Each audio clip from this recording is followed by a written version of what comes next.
Hi everyone, so this is a spur of the moment decision. I wasn't planning on making this video, and I don't plan to make a habit out of talking about Oscars current events because I'm having a good time with the long form historical projects I've been putting out. But I got inspired because obviously the Oscars are this weekend, and I realized that this would probably be the last week for the foreseeable future that anyone's going to want to hear about any of these movies, and I have a lot to say about this year's crop of Best Picture nominees. I think that the past 5 years or so at the Oscars have been pretty weak overall, very hit or miss, but I think that in comparison, 2022 stands out as probably the best lineup of the entire expanded era, and also the best year for movies overall in probably a decade. Overall, I'm hardcore in favor of going back to 5 Best Picture nominees. I think recognizing 10 movies cheapens the award and leads to many undeserved nominations. But with this year, I think that each movie has a genuine claim to its spot. I've also realized just from being online that I think my ranking of these movies is a little bit heterodox compared to the general consensus. So I guess I'm making this video because I want to say my piece and plant my flag in the ground and see if anyone agrees with me. This is just going to be a basic ranked list. This isn't going to be a very heavily edited video because I want to get this up as fast as possible, so I don't know, just go walk your dog or wash the dishes or something and put this on in the background. And also, as you go through, please comment. I'm really curious about the people who have found their way to this channel, what their tastes are, so let me know what you think about this year, what you think about these movies, what you think of my opinions on them. So number 10, I'm giving to Women Talking. This movie really disappointed me, to be honest. I just fundamentally don't think it works. I think the topic is pretty interesting, but the screenplay, which ironically is the element that's getting the most awards attention, is just so clunky. I don't think it ever stops being apparent that you're watching an articulate writer, who I like Sarah Polley by the way, but an articulate writer trying their best to present an issue from all angles, and in doing so, making their ensemble cast feel less like actual people and more like stock points of view. These characters just never rang true to me. They all felt unnatural, their dialogue felt stilted. And because the dialogue feels so declarative and didactic in that way, when the actors are giving their monologues, they very self-consciously feel like monologues. I just never got a sense that the world was real. I think that the stagey blocking of the whole thing within that barn doesn't help. I also know that the color grading has gotten a lot of attention, and that's not a deal breaker for me, but that also definitely doesn't help. It all just feels very deadened to me, even down to the obligatory moments of levity that the women will have in the middle of a conversation. Even there, I could feel the decision being made to write that in. As a reminder that despite atrocities, these women can still find moments of camaraderie. I just see the imprint of the screenwriter making all of these decisions as they're happening in front of me, and I don't think that's a good thing. I do really like Rooney Mara's performance. I think that she's by far the most natural out of the group and takes us away from that actor's studio sort of feel that I was talking about earlier, and I really like the score as well. But otherwise, the ending felt glib, the voiceover felt glib. It winds up less like an organic, nuanced conversation and more like a very tinkered with piece that feels contrived to make sure it hits all of its marks before driving us to a particular conclusion. My number 9 is Everything Everywhere All at Once. So I know this is where the pitchforks are going to come out for a lot of people, but I really just find this movie repellent to my sensibilities on almost every level. I know that for a lot of people this represents the future of cinema or what cinema is capable of, I guess in the way that people looked at Pulp Fiction in the 90s, this is bringing in a new voice and a new pastiche style. I just don't see it. First, on a more surface level, this movie's tone is the absolute opposite of my sense of humor. I hate the butt plugs, I hate the Ratatouille puppet, I hate, the hot dog fingers. It's just all, it's just so not for me. It's just so not for me. And I think for all the talk of the movie being inventive, it actually feels pretty dated. So much of it felt like scrolling through early YouTube, like an annoying orange video or something. Even the whole idea of a googly-eyed rock saying existential things via text on the screen, that feels totally pulled straight from 2011 Tumblr, and this is coming from someone who was there, so you're getting a primary source account. The whole movie really has a very early social media vibe, which it's a specific vision for sure, but it's not something I'd ever call cutting edge in 2022. It's all predicated on this, I guess you'd call it positive nihilism, this very millennial brand of humanism that promotes extreme earnestness mixed with irony, all in reaction to the idea that the whole world around you is so crazy and out of control and overwhelming. It's clearly speaking to a lot of people, but it's not something I'm drawn to in the slightest. There are some elements I like. I think Michelle Yeoh is very good. I think Stephanie Hsu is good. The score is great. The costume design is great. There's a reason I didn't put this at number 10. It's clear that this was at least a very intricate project with a point of view. It's just all in service of a tone that I find grating and a philosophy that I think is ultimately facile and navel-gazy and doesn't want to challenge its viewers so much as coddle them. But either way, it's obviously going to sweep the ceremony. I think anyone who doubts that is in full denial. This is like coda momentum all over again. So whatever, it's not the first time that I disagree with the Academy, and it won't be the last. Number 8 goes to Baz Luhrmann's Elvis. So I'm a fan of Baz Luhrmann. I like the pop culture niche that he occupies. I think that he's a crazy, like, cartoon villain character. I think he's cool. I partially love this movie for the look of it. I know it's very divisive, but sometimes I'm a big fan of this type of shimmery, uncanny CGI. I think it becomes really artful when it's used with purpose like it is here.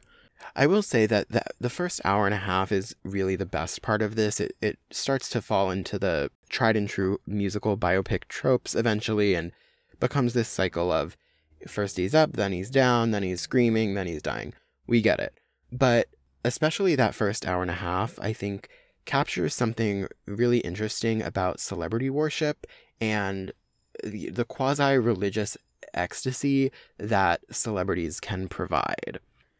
I think it's a good double feature with Blonde in that way, where neither of them are really biopics about a star. They're biopics about the billboard that has the star's picture on it. You know what I mean? Like, they're a biopic about the action figure that we've created out of these people. I think Blonde did that well through all of its expressionistic horror movie choices, and Elvis does it well through this plastic, lurid unreality it creates, which helps communicate this idea of idol worship, which early Hollywood itself helped create.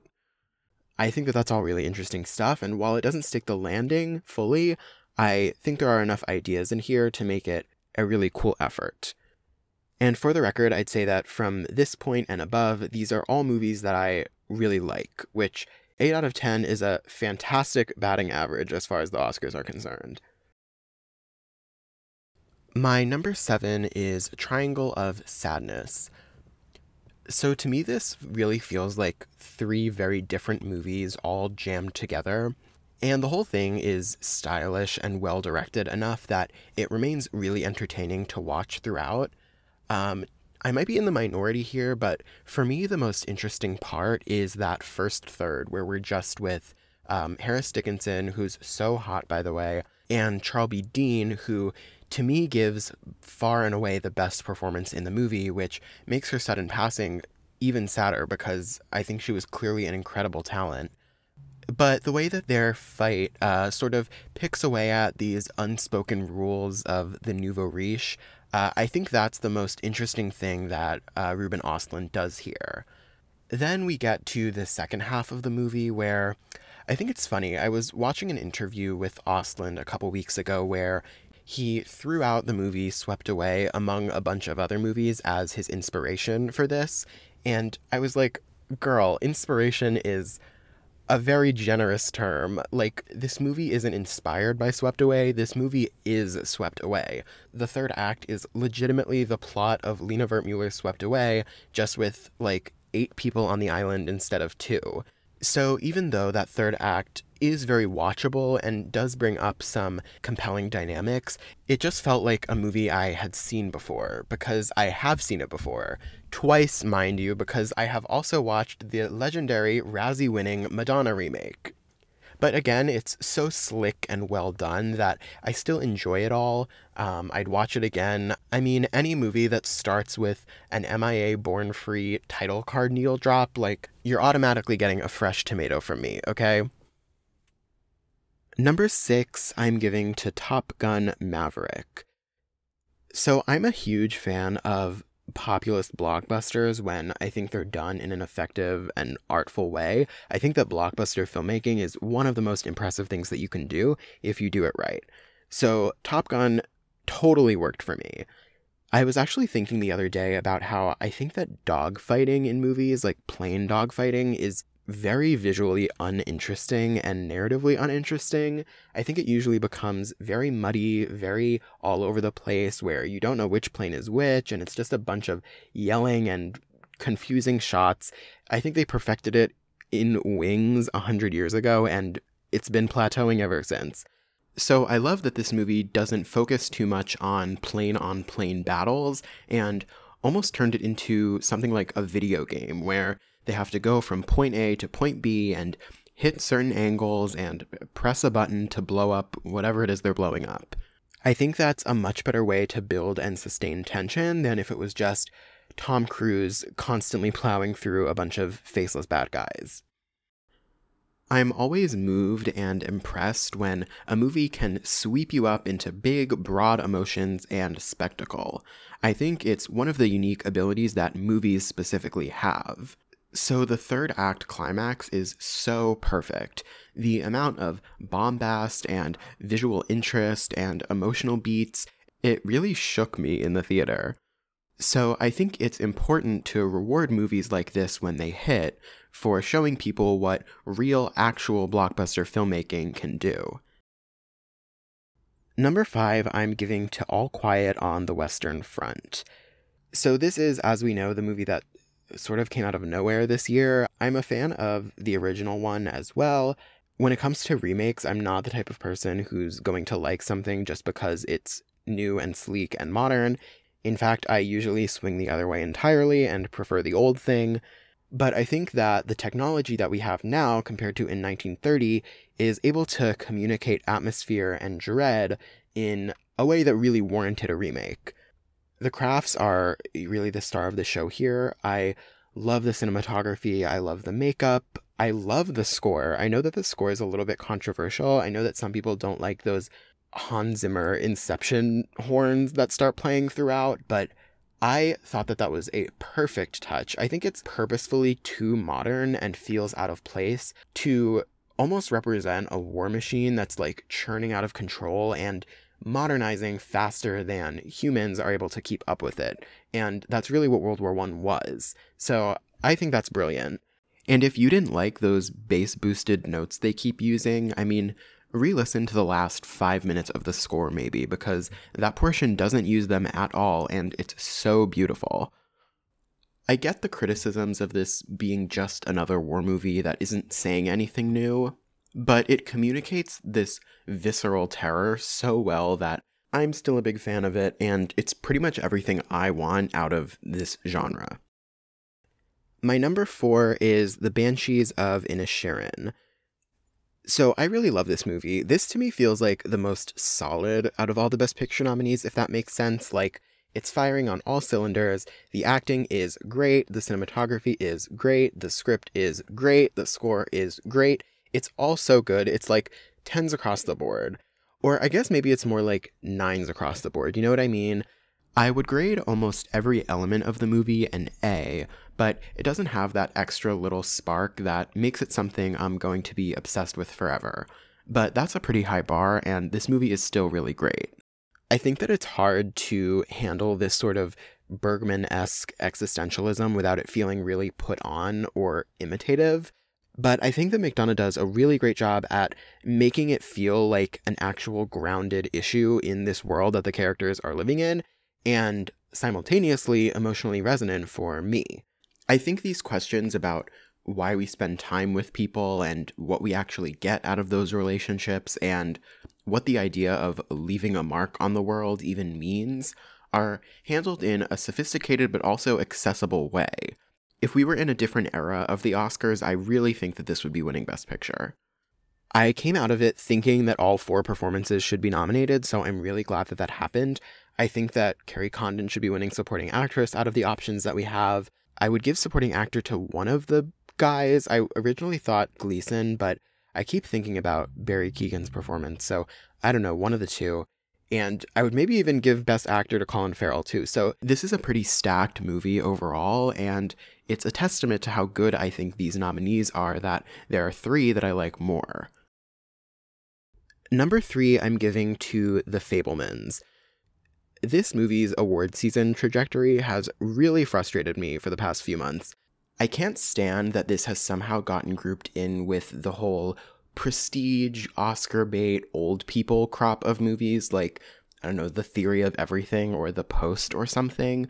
That's what Spielberg has been doing for the past decade of his career, but this is not that at all. This is like the darkest and most uncomfortable Best Picture nominee that we have. I mean, I guess that All Quiet on the Western Front is the darkest Best Picture nominee, but this is the second darkest Best Picture nominee. And I'm not even coming to this as a crazy fan of Spielberg. Like, I'm not obsessed with a lot of his biggest movies. They just don't connect with me as much as I connect with stuff by some other big blockbuster directors, which, if you're paying attention to what movies we haven't talked about yet, you can assume how much I like James Cameron. But I think that this movie serves as the most sophisticated career punctuation mark possible for Spielberg. It's so Freudian, it's so uncomfortable and unsettling and really brave of him to make.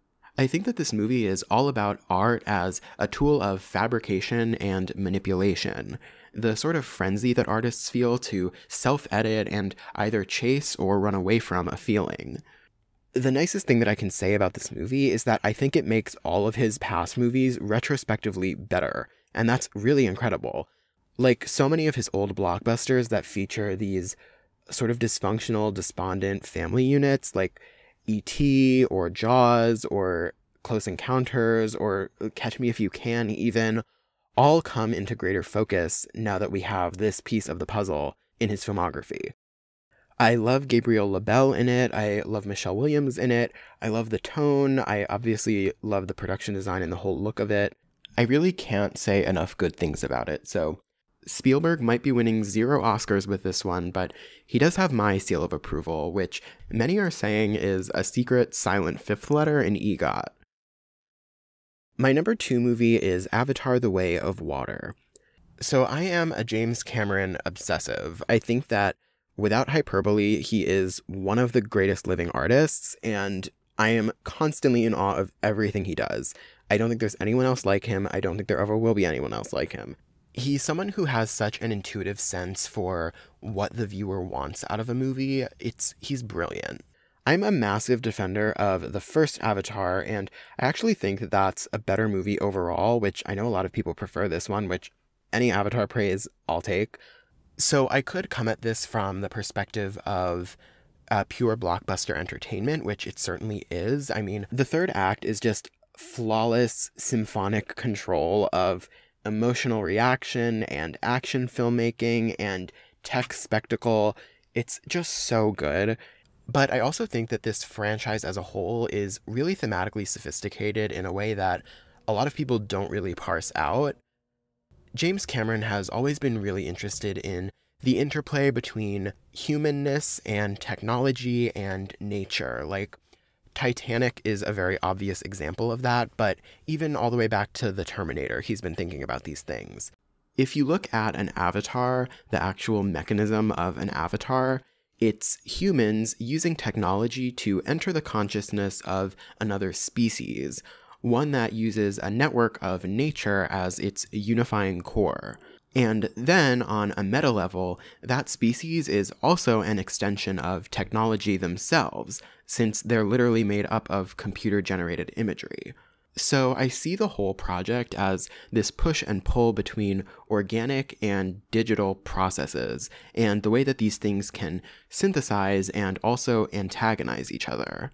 And I'm not trying to sound like a 10th grader who just smoked their first joint, so we can move on, but I'm just saying that I think there's a lot more to these movies than just jokes about Pocahontas and Smurfs. To sum up what I love about all this, Cameron views these movies as a sensory experience that can alter the viewer's consciousness. This is why people went to see the first Avatar like 8 times, because it brought you into a new world and expanded your mind. It's almost like a dream state. And you have to buy into it with this franchise in order to get it, but if you don't get it, I honestly kind of feel bad, because this is just one of the coolest things happening in commercial filmmaking right now. And lastly, my favorite Best Picture nominee of 2022 is Tar. Tar is the type of movie that we don't get too often, and especially nowadays we don't get too often, where it presents a full, complicated story and lets the viewer sit in discomfort and pick at whichever threads they want to pick at, without presenting us with a didactic way out. From this list of nominees, this is the one that feels the most tied to the present to me, and the one that can best stake a claim to being representative of where our culture is right now. There's so much here to say about the nature of power and about moralism and art and whether intense moralism and good art can coexist. Spoiler alert, they cannot. And I think Todd Field wraps that all up into a really perfect, timeless package. I can definitely give all the requisite praise to how well studied the screenplay is, how sharp the cinematography is, all the geometric, brutalist production design, which I love. I mean, it's just one of the most captivating worlds to live in out of all the movies that came out last year. And as for Cate Blanchett, I mean, it almost feels stupid to say she's so good in this movie. Like, I actually found out recently that she gives the second longest performance ever nominated for Best Actress, second only to Vivien Leigh in Gone with the Wind. And for me, in my Best Actress pantheon, there's like the top tier, and then there's the Vivien Leigh tier, which is an entire supernatural thing all of its own. And I don't think it's exaggeration to say that Cate Blanchett as Tar almost approaches that level. So it goes without saying that I think she should be winning the award, and that she elevates this movie beyond the level of good and to a level where I think in 30 years or so it's going to serve as a really complex and apt snapshot of the time we're living in. I also admittedly just love a slow, long movie that forces you to submit to it and be patient. I'm really glad that Tar has even gotten the amount of nominations that it's gotten, and if it were my choice, it would be winning. So yeah, those are all my thoughts. I mean, again, I think this is a fantastic year for Best Picture nominees. To have 8 out of 10 that I love, and to have the other 2 out of 10 that I don't like be movies that everyone else loves, I mean, this is very good overall for the health of the Oscars, I think. And on a more general note, thank you to all of you who have found this channel and subscribed. I really do appreciate it, and it's really cool to see that there are people who are interested in the sort of hyper-detailed stuff that I'm interested in.